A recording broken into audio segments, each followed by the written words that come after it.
अस्सलाम वालेकुम viewers, welcome to Urdu से यूट्यूब चैनल। अस्सलाम वालेकुम प्यारे व्यूअर्स, आज का नाम है जमशेद। इंग्लिश में इसके स्पेलिंग बनते हैं JAMSHAID। जिन्स लड़का है, ज़बान है फारसी और इसका मजहब है मुस्लिम।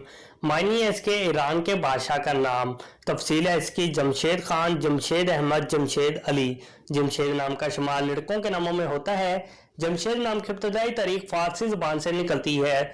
जमशेद नाम के अफराद के लिए खुशकिस्मत नंबर 6 माना जाता है, जबकि खुशकिस्मत दिनों में एतवार और जुमेरात शामिल है। खुशकिस्मत वाली धातों में हिस्सों के हिसाब से चांदी और तांबा शामिल है। जमशेद नाम के अफराद के लिए मुआफिक रंगों में हल्का सब्ज और नीला रंग शामिल है। जमशेद नाम के अफराद के लिए मुआफिक पत्थरों में हकीक शामिल है। जमशेद नाम में 8 हरूफ हैं और ये एक लफ्ज बनता है। अपने नाम का मीनिंग जानने के लिए कमेंट बॉक्स में लिखिए, चैनल को सब्सक्राइब कीजिए, वीडियो को लाइक और शेयर कीजिए। Thanks for watching.